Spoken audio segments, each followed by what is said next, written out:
Limbus Company is a game that's home to many team compositions, and with each season, one or multiple of these teams go through large overhauls and evolutions, replacing older units, effects and concepts with new and improved ones. During the latest season, we've seen this happen to Rupture, as it went from the talisman meta to a full Heisho composition that makes use of extra attacks very efficiently. But today we're not here to discuss that team, as in this video we'll be taking one step back, and we'll look at the team that went through its own evolution in Season 5. And continued to get improved over time ever since. That's right, the topic of today's video is everyone's favorite Bleed team. This is a monster of a composition, filled with great units, some of whom I have a history with. See, about a year ago I made a Season 5 Bleed guide, and to put it nicely, it's one of the worst pieces of content the world has ever seen.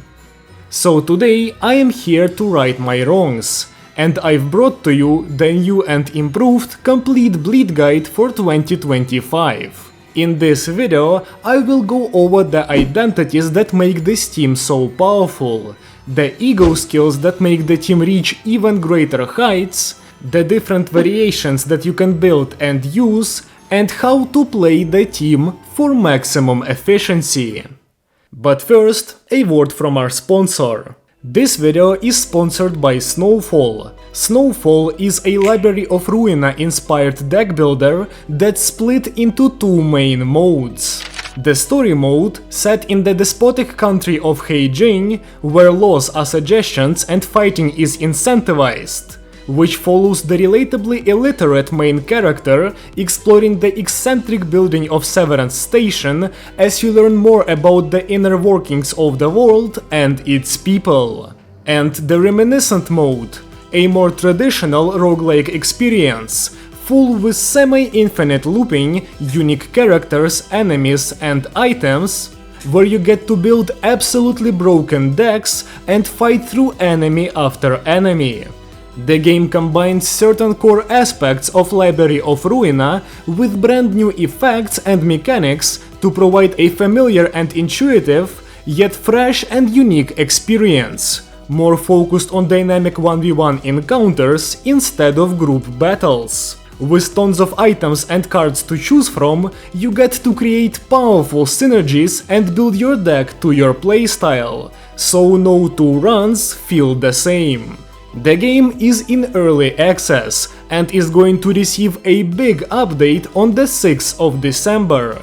Also, it's on sale right now, so if you're interested, now is the best time to check out Snowfall. You can find links to the game's Steam page in the description and the pinned comment. Thank you for your attention, and now let's move on to the Bleed team. Before looking at the team that uses it, let's check out the Bleed effect itself.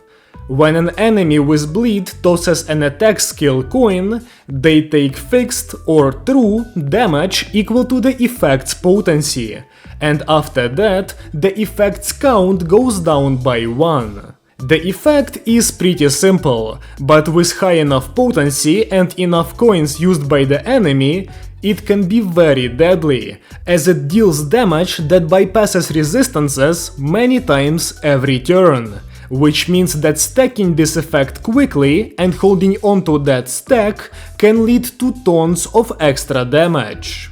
With the effect out of the way, we can look at all the identities that make up the Bleed team, and we'll start with the signature faction of Season 5, the La Manchaland Bloodfiends. This group of identities don't just play around Bleed, as they additionally use the effect for Bloodfeast, their unique shared resource. Bloodfeast stacks to 999 and stores all Bleed damage dealt in the current zone, both to allies and enemies. The value is shared by all characters and can be consumed by Bloodfiends to convert it into their unique resources. Now let's look at the identities themselves. First off, we have the highlight identity of Season 5, the manager of La Mancha Land, Don Quixote. Don is an all-around extremely powerful identity. She prides herself on her high damage, good bleed potency infliction, and great versatility, as she can both nuke down bosses with her skill 3-2 and hit multiple enemies at once with her skill 2. The unique part of Dawn's kit is the fact that she acts as a Bloodfiend capstone, meaning she gets stronger with Bloodfiend allies on the field, which in itself makes those allies more valuable. The way that Dawn gets stronger is through her empowered skills, with each of the Season 5 La Mancha Land identities unlocking one of Dawn's extra attacks. Additionally, having more Bloodfiend identities on the team makes Dawn gain extra Heartblood every turn, which is her unique resource. Heartblood is also gained with Dawn's base skills by consuming Bloodfist, and the effect itself makes Dawn faster and stronger, while also being consumed by Dawn's enhanced skills for extra effects. Overall, Dawn is an extremely good unit for the Bleed team, and is the centerpiece of the Bloodfiend core, but she's far from the only Bloodfiend we have available. The second powerful unit from this faction is the Princess of La Mancha Land, Rodion. Rodia is another strong Bleed identity, but she leans harder into support, while still dealing damage, though not as much as many of her other allies. Rodia's skills consume Bloodfist to apply Blooming Thorn to herself and her allies, give Dawn's already immensely powerful skills even more power, and spread Festive Fever to many members of her team, increasing their damage.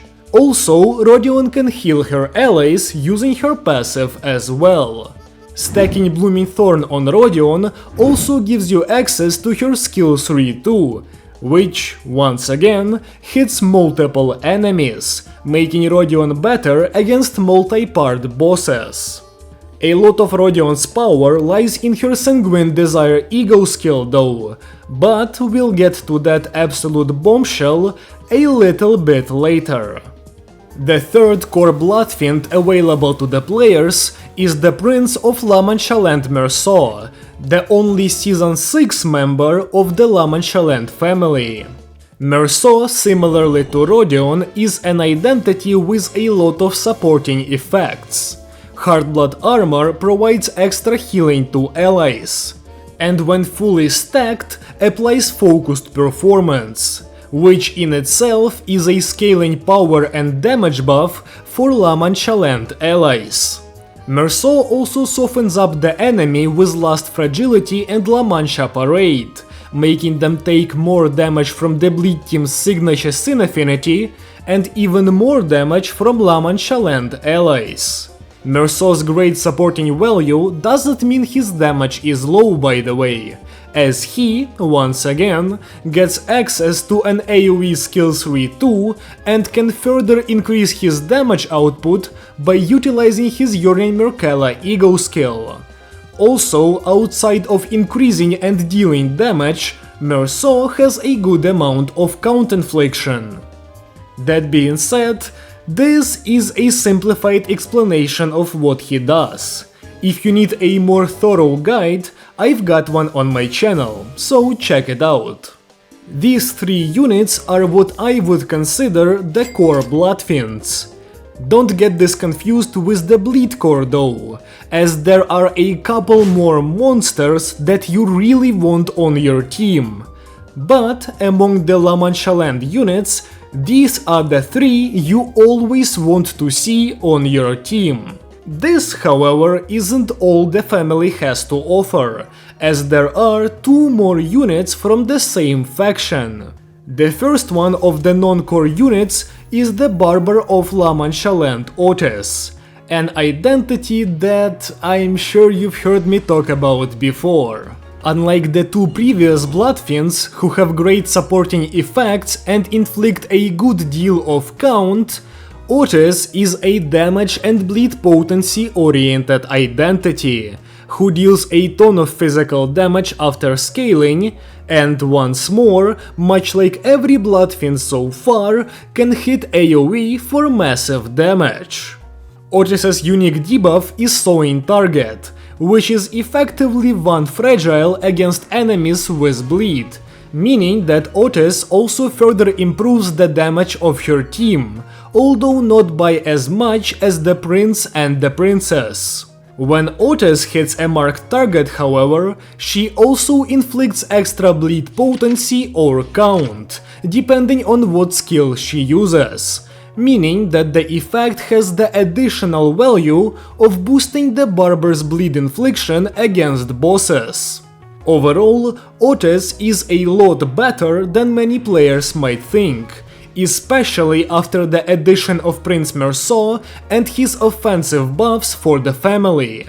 That being said, I hesitate to put her in the core, as in certain encounters you would rather have a different identity, and Otis is lower on the priority list than the three aforementioned Bloodfiends. But we'll talk about her a lot more in the team building section. The final Bloodfiend that's available to the player is Priest Gregor. And, well, there's no easy way to say this, but lock in and fucking listen to me.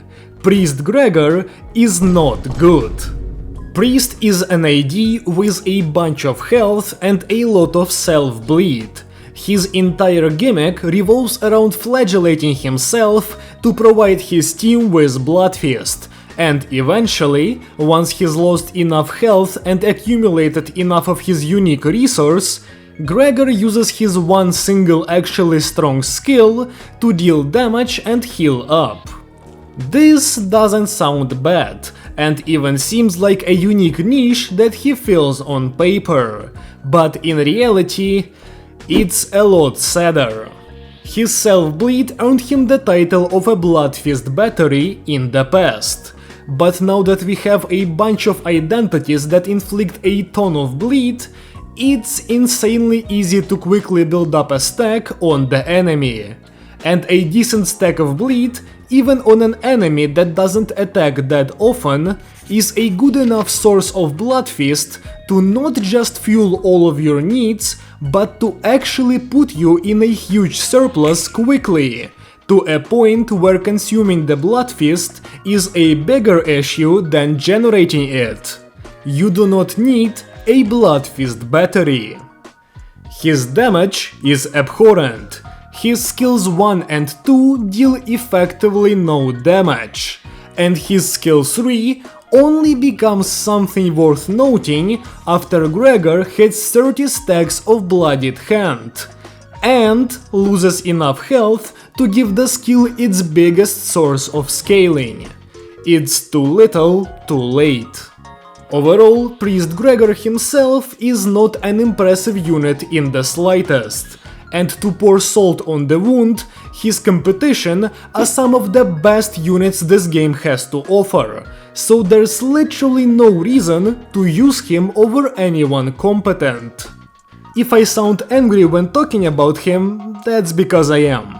I am sick and tired of people psyoping themselves into using Priest while bad-mouthing Barber, or any other identity with an actual use.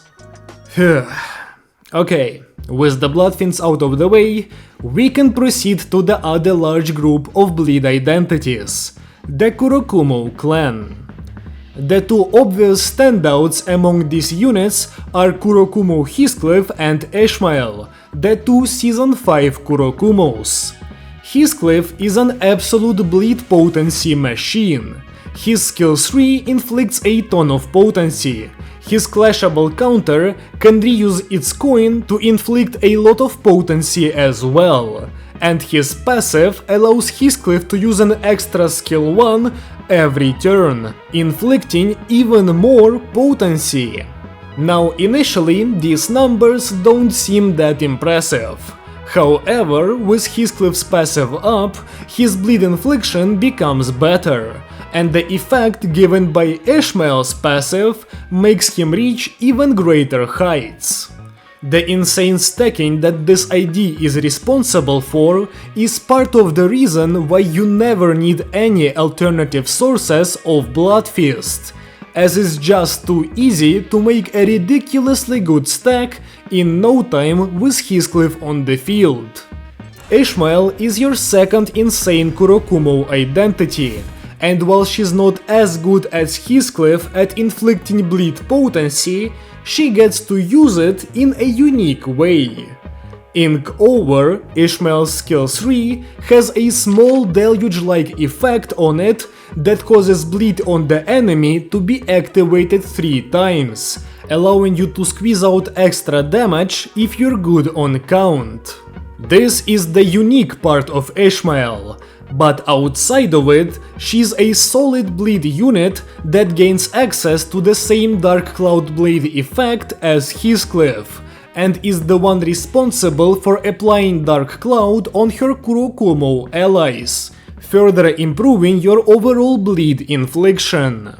Both units also inflict a good amount of general debuffs, like offense level down, attack power down, and most importantly, slash fragility. This means that the Kurokumos make other slash damage units stronger, and also deal a good amount of damage themselves. That good amount of damage turns into a demonic unstoppable cascade if you also give them battle ready. But that's a sacrifice strategy, which is pretty specific, so we won't go into that here. However, these 2 units are not all the Kurokumo Clan has. But you don't really see people talk about the rest of the clan members all too often, and for good reason. Rodya is barely an identity, Gregor is a weak debuffer, and Ryoshu is a count-inflicting relic of the past. Ironically, Kurokumo Honglu, the Season 5 2-star identity, aged the best, as with the correct setup, his Cloud Cutter can inflict a lot of bleed potency, which can come in handy sometimes, but still isn't something to write home about. Of course, the 2 large groups of bleed identities are not all there is to the team, and the next unit worth mentioning and using is the nightmare of Season 4, the Rain Pointillist student Yi-Sang. I'm sure you're all familiar with this identity, but if you somehow missed his reign of dominance earlier in the game's lifespan, then let me bring you up to speed. Rin Yi-Sang is an identity that inflicts a ton of bleed count, as well as other random debuffs, and he gets stronger when more debuffs are inflicted on his target. His skill 2 is an absolutely excellent skill, which defines the entire identity. It has only 1 coin, but gets to reuse it twice, dealing a ton of damage and inflicting 3 bleed count. Additionally, each hit inflicts 3 count for one of 5 random effects, among which bleed can be seen once again, meaning that Sanguine Pointillism gets around a 50% chance to inflict a total of 6 bleed count in one skill if you get both reuses. There's also a small chance for the skill to go absolutely crazy and inflict 9 or 12 bleed count in total. But it almost never happens, so I wouldn't bet on that. The rest of his skills are not as impressive by modern standards damage-wise, but they still retain the ability to inflict even more bleed count with both guaranteed and random effects.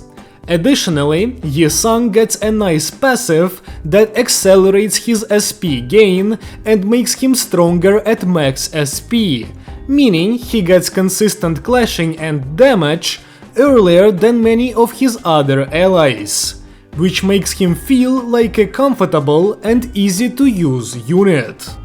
The final unit we'll be looking at is a pretty fresh Season 6 addition to the roster, N-Corp Ego Contempt O Ryoshu. Ryoshu is a Tremor Bleed hybrid unit that deals a ton of damage and plays around her unique effects of Gaze and Contempt. Once she stacks enough, she gets to use her very powerful skill tree too, which, you guessed it, can hit multiple enemies at once. That being said, the skill also gets empowered when hitting only one enemy, so unlike many other units on this team, Ryoshu actually excels at single target damage as well. She also makes use of Hemorrhage, a bleed adjacent tremor type, but it mostly serves as extra damage on her third skill, as she cannot upkeep a tremor stack. Outside of her damage, Ryoshu does not exactly boast incredible bleed infliction, but her defensive skill can give her a ton of protection and some shield, while inflicting the enemy that hits her with bleed count, meaning Ryoshu can easily soak up damage from unbreakable coins on her turns of downtime, as long as the enemy doesn't nuke her with Rupture or something. With this, we're done with the identities that I recommend using. This, however, is only a fraction of the available bleed roster, but most other identities in this archetype are either gimmicky mirror dungeon IDs, old and severely power-crept units, completely outshined by better options for their sinners, or just plain bad. So I won't bore you with looking at those, as if your goal is the making of a strong bleed team, you really don't need to know anything about them. This means we can move on to the next extremely important part of building a bleed team, the ego skills. The first and absolutely most crucial skill for this team is, of course, the Walpurgisnacht exclusive Sanguine Desire Rodion. On the surface, Sanguine Desire might look like a simple high-clashing one-coin WoW ego that deals some extra damage based on Last Resonance and bleed on the enemy, but in reality, none of that matters at all. The main thing that makes this skill so good is its combat start effect, which makes Sanguine Desire's target stop losing bleed count for an entire turn. As you could imagine, this effect is unparalleled as a tool for preserving count, and it's a large reason for why we can get away with primarily focusing on bleed potency infliction and physical damage when building our team. A large part of playing the bleed team well revolves around constantly fueling this exact skill, as the sheer insane value of it makes Rodion effectively impossible to push out of bleed as a sinner. Sanguine Desire is also your prime target for using Superbia on, as getting an extra use of the combat start effect early into the fight can help you easily create a large bleed stack out of thin air, which then quickly fuels all of your Bloodfiends and, of course, leads to tons of extra damage. We'll delve more into how this ego affects your gameplay in the how to play section though, but for now it's very important for you to keep in mind that Sanguine Desire is the thing that moves the bleed team away from maxing out ID count infliction and towards greater heights. Outside of this war crime of an ego skill though, there are a couple other skills that deserve to be mentioned. The first one is Contempt O Ryoshu. This is another WoW level Last Affinity ego, but that's where its similarities with Sanguine Desire end, and its effects are very different. The Awakening version of the skill is an AoE/damage nuke, which gains weight with resonance and buffs up Ryoshu's damage for a short while. It spreads out bleed between all enemies hit, and provides ego resources when used in a last resonance chain. It's best used against groups as a source of damage, and is overall fairly generic.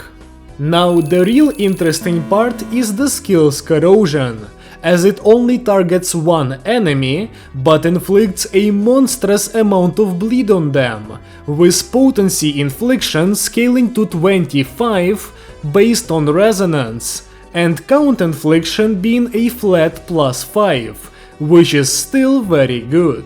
This version, however, is quite a bit more expensive, as it's a corrosion, so it requires overclocking to use. This makes Contempt O's corrosion variant another potent option for using your Superbia, as you can also use it to jumpstart the stack early, while effectively saving up a lot of resources to spam Sanguine Desire. The last powerful part of this ego is its passive, which provides you copies of your least owned ego resources whenever Ryosho attacks an enemy. This is a very helpful passive, mainly in the Refraction Railway, where overclocking the skill early sets you up for future sections, but it can also be good in other modes as well. The next great ego for this team is another WoW level AoE nuke, and it's the highlight ego skill of Season 5, Your Name Merkela Don Quixote. This skill is simple but effective. It has 7 weight and scales its coin power with bleed on the enemy. However, more interestingly, the damage of the skill gets increased based on the total amount of Bloodfist your sinners have consumed, meaning that the skill rewards you for running Bloodfiend identities, and further hammers home the fact that this faction gets a ton of AoE damage. Additionally, it provides Dawn with a strong passive, which lets her heal SP whenever bleed damage is dealt. That being said, it's quite pricey, and consuming a lot of Bloodfist for damage is hard against groups of enemies that aren't Bloodfiends themselves, so the skill is mostly here to wipe out waves of mobs that are weak to Your Name Merkela's damage types. The final ego skill that I want to highlight also belongs to the Season 5 Limbus pass, and it's none other than Your Name Merkela Merceau. Unlike Dawn's version of the skill, Merceau's Merkela only targets one enemy, but it still does a good chunk of damage, by gaining coin power based on bleed and activating bleed on the enemy up to 5 times, in a similar way to Kurokumo Ishmael.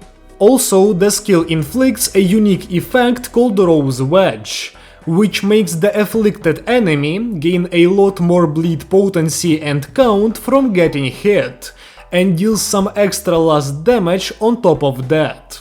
This skill places a pretty heavy burden on bleed count due to its activations, but with the effects of Sanguine Desire and Rose Wedge letting you stack up a good count surplus, it should not be a problem.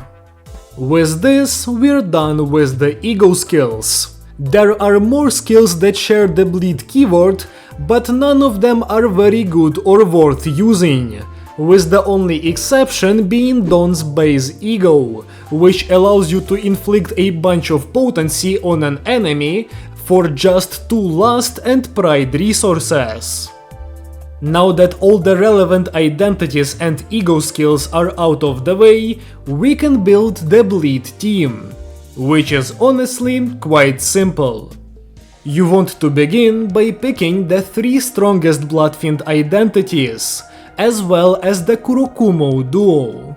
This is the team's core, and you will rarely, if ever, replace any of these units. Just like that, you've already filled 5 out of 7 slots on the team, and the remaining 2 slots should go to any combination of Rin Yi-sang, Encore Ryosho and Barber Otis. Which duo is better is decided by the enemy you're up against. If you're fighting a boss that doesn't take that many actions, it's completely reasonable to drop Rin Yi-sang and go with the higher damage and potency options.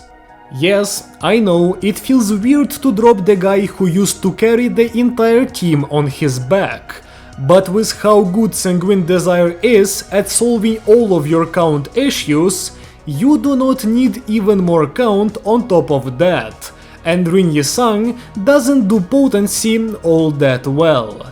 Of course, on the flip side, if the enemy does have a lot of coins, then you still need Rin Yi-sang, and one of Barber or Ryoshu has to go. Usually it's Barber who leaves the team, but if the enemy is slash weak, she can deal more damage than Ryoshu, so keep that in mind. Also, against a group of enemies or a multi-part boss, Barber's AoE increases her effective damage output, and the fact that she provides a skill 2-2 for Dawn also further increases the AoE damage of your team, as the enhanced skill is better at dealing damage than the base skill 2. As for the support passives, Bleed actually gets a couple of really good ones, so it's important to go over them for this team. If you're not running Yi-sang, you do not need to switch him off of his ring identity, as it also has a good support passive which provides the ally with the least sanity with extra SP when hitting an enemy based on the amount of debuffs on said enemy. Faust should be set to the one who grips for extra SP healing whenever you get 3 last resonance. If you're not running Ryoshu, your two options are N-Corp and Kurokumo, with N-Corp providing a little bit of extra potency and count on resonance, while Kurokumo can give a little more potency with effectively 100% uptime. Honglu should be set to his Kurokumo identity, as it has the same effect as Kurokumo Ryoshu, and his other passives are either worse or too hard to fuel. Sinclair doesn't have any particularly good options, so feel free to run whatever you think is best on him. If you're not using Otis, Barber can provide some HP healing on kill, while Rin provides SP healing on kill. Against bosses, more general buffs from G-Corp and Blade Lineage can also be useful. And Gregor can go for his Priest identity for some healing, or his Kurokumo identity for some debuffing. RB Sous Chef is also there, but if you want extra healing, just slot in Priest. This is about it for building the team, meaning all that's left is for us to look at how the team is played. The obvious main goal of the Bleed team is to create a Bleed stack on the enemy. This process requires you to stack up enough count to not lose the stack early, while adding in as much potency as you can. As mentioned before, a fantastic aid in terms of stacking Bleed are ego skills used early through Superbia. Specifically, Sanguine Desire and Contempt or Corrosion are your two paths to jumpstarting a stack without needing to rely on count inflicted by identities. And speaking of count, let's talk about it. To this day, I see people desperately trying to build a team of identities that inflicts the maximum amount of count possible, or close to it. This is a way to look at the Bleed team that completely ignores the existence of ego. Yes, if you never press Sanguine Desire, you will need a ton of count in the kits of your allies to keep up with newer bosses. But that's just the thing. You do have Sanguine Desire, and you should be using it. Realistically, ID inflicted count matters most in the opening turns of a fight, as when the fight progresses and you start generating a lot of ego resources, you will be able to use Sanguine Desire freely pretty much every other turn. and even in the opening turns, the aforementioned usage of Superbia lowers your need for count inflictors. Basically, what I'm trying to say here is that count is a lot less of a problem than many players think it is. Of course, this doesn't mean you can forego any and all count infliction in your team, but keeping only a handful of identities that specialize in count is more than enough to keep your stack alive. Ironically, when count is brought up in conversation, people usually like pointing to the newest bosses like Lei Heng and Wei, and the irony in that is the fact that these two bosses actually provide the player with extra ego resources, meaning it's easier to spam Sanguine Desire on them. In fact, Wei does it so well that you can build an absolutely schizo comp that specifically abuses his passive in order to fuel and use Sanguine Desire on every single turn after the first. By now you should understand my point, so that's enough sanguine glazing. Now let's talk about what skills you should use and how. First of all, to even use Sanguine Desire, you need to fuel it. Luckily, Lust, Pride and Envy are all abundant in the Bleed team, and the ego does not consume much wrath, so fueling it should not be difficult. Outside of this, you want to continuously aim to create Lust Resonance. I don't mean Team-wide Resonance, of course, this isn't charge. But getting 3 Lust Resonance unlocks a ton of value in many of your identities. The most notable example of this is the Kurokumo duo. Remember the insane bleed infliction that I praised earlier in the video? Yeah, most of it is locked behind passives. With 3 Lust Resonance up, Heathcliff gets his passive, which provides him with Dark Cloud Blade and a free skill 1, while Ishmael gets hers, acquiring Dark Cloud Blade again and giving Heathcliff Dark Cloud. Though do note that the Dark Cloud application only works on Kurokumo allies adjacent to Ishmael on the dashboard, and starts hitting all Kurokumo allies at 4 resonance or higher, meaning that at times you will be incentivized to use a defense skill or just an extra last base skill in order to make the effect reach Heathcliff. Outside of these two, Barber also unlocks her passive, which brings her from an average damage dealer to a good one. Encore Pressure also needs resonance to even really function, as it holds a lot of your gaze infliction, and Prince Merceau's Heartblood Armor effect stops losing stacks if you activate Last Resonance. Additionally, multiple support passives rely on Last Resonance as well, meaning, in total, you are greatly rewarded for chaining the funny orange skills, and you should make use of the last affinity defenses that many of your units have in order to hit 3 resonance. Another thing that's worth mentioning in this section is the fact that Unbreakable coins activate bleed twice if you clash with them, meaning that taking those coins unopposed with an ID that can handle their damage can be beneficial for the longevity of your bleed stack. And no, Priest Gregor fans, you do not need a dedicated tank identity to just do that. All you need is for the coins to hit an ally that resists them enough to not get staggered. Because as long as the identity isn't staggered, there's pretty much no issue, considering just how much healing the bleed team has. On the flip side, with Sanguine Desire up or with a large count surplus, it's actually beneficial to clash Unbreakable coins, as it allows you to score more bleed procs on the enemy. All of your identities also have their individual preferred rotations, but going over each and every one of them in detail would make this video even longer than it already is. So let me quickly speed through the important ones.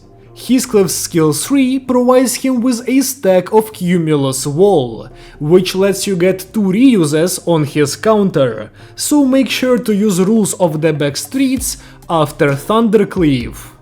And Corproshu should use her skill 3 too against enemies with a stack of Contempt, as due to the skill's effects, it actually gives a higher damage boost than 7 stacks of Gaze.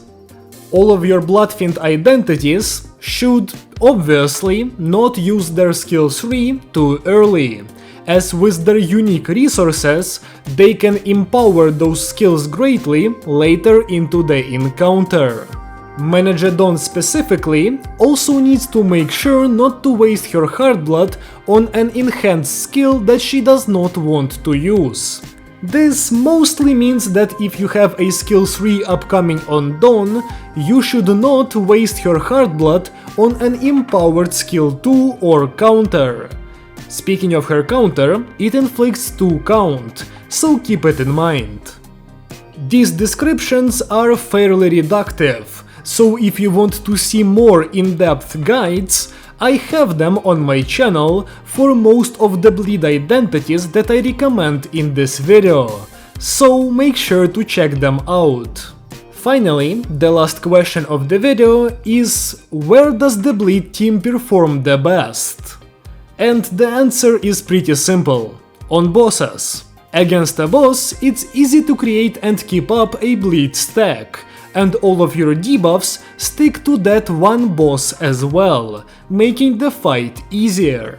With the great AoE capabilities of many of the units on the team, bleed can also be used on groups though, but the Bloodfiends can struggle to gain their resources in order to unlock their AoE, as it's harder to stack Bloodfist without a large bleed stack. And no, Priest Gregor fans, a so-called Bloodfist battery would not suffice here, as he does not provide nearly enough Bloodfist on his own to cover your needs. Realistically, group fighting with bleed comes down to using Yearning Merkala Dawn and nuking down a wave with it. And, just like this, we're done with my 2025 guide to the bleed team. This video is insanely long, and that should go to show how much I like this team composition. Season 7 is just a month away, so very soon the Bloodfiends will become dispensable, and you'll be able to make a full meta bleed team pretty easily. If you disagree with anything in the video or have something to add, feel free to leave a comment below, and I'll read it and respond. As long as it's not some Priest Gregor Giga Cope because he won you a mirror dungeon on win rate or something.